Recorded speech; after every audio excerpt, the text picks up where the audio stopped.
Hey guys, well, we are at it again. This is, I think, probably one of the last upgrades I've got, at least for the time being. That's not true. I do have the upper doors, which I ordered, which will be coming shortly. But what I'm actually doing is I'm doing a little bit of wiring right now. Can't talk. Wiring. I'm doing some wiring this morning, and what I have is I'm actually putting in. Show you back here. I'm putting in my windshield washer kit, and this is like a $20 one I got off Amazon. Someone had posted on the Polaris general boards about this one and said it was, okay. So for 20 bucks, I figured I'd give it a shot. So I've got this mounted up here. It's actually really nice and rigid. Should be out of the way down here underneath the bed. It's going to get mud and stuff on it, but that's just going to happen anyway. And then what I'll do is I'll run things up through the tunnel there where the rest of the wiring is, on top of the fuel tank and everything. I'll fish it up in there along with the hose. And so that's what I've got going on right here. And just to show you how it's mounted on the inside, it's right down here at the very bottom of the passenger seat. I may have to snip this off, but I think it's going to be fine. The kit itself comes with just a very simple switch. I'm probably just going to, I think I'm going to find another momentary switch. In fact, I may actually have a box of switches and stuff over there. I'll look in there and see what I can find. But I'll probably, if not, I'll just use this, and I'm just going to mount it kind of somewhere out of the way.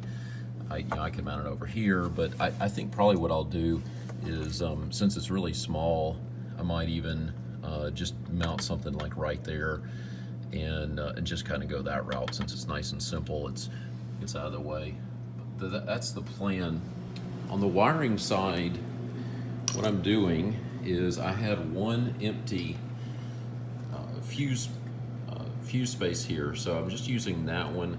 And what I'll do is no relay is needed on this. It's going to be a low draw. So I've got my power wire that's going to go through here to the switch. I'll ground it inside. I actually have a central grounding point on the main support bar there, and I'll get that wired up, and then of course fish the wires from the front. Should be no big deal there.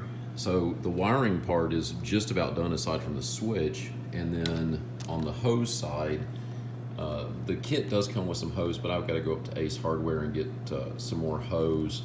I just don't have enough. And what I'm thinking is probably, along with the wiring harness, is probably just run it through here, and then from here go out, and I may need to cut a small hole over here in the corner on each side, and then just come out. And one of the other guys, the same guy that I saw this on the forums, he basically mounted the jets this way over here, and that way they're kind of at an upward angle, and if I need to, I can adjust side to side. And I've also thought about over here, but I'm worried that the jet will end up over here on the metal, and I want to be sure that it's actually hitting on the windshield. So I think over here is going to be good. I had thought about even just drilling a hole in this bracket here and using that, but especially with this one here, the way this has been, it's cracked. That's from Ryfab, by the way. That's not me.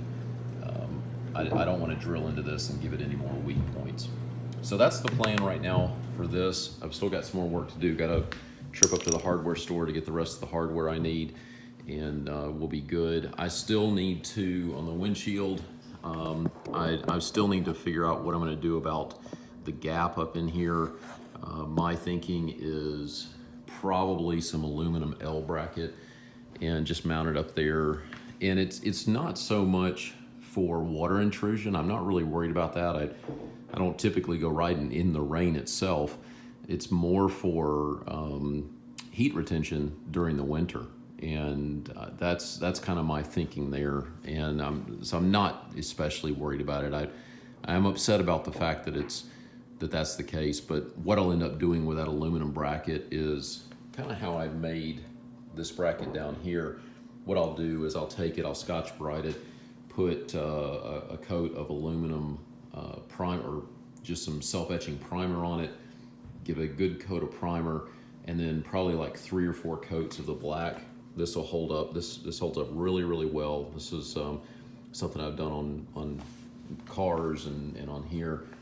Holds up quite nicely, and then it'll really blend in when the windshield is down.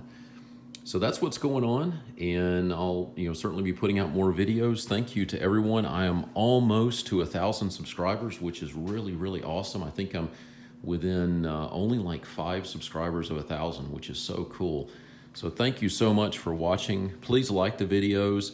Please subscribe. Please share with your friends. Post them on the forums. Really, really appreciate it. If there's any questions I can answer, by all means, please feel free to reach out in the comments.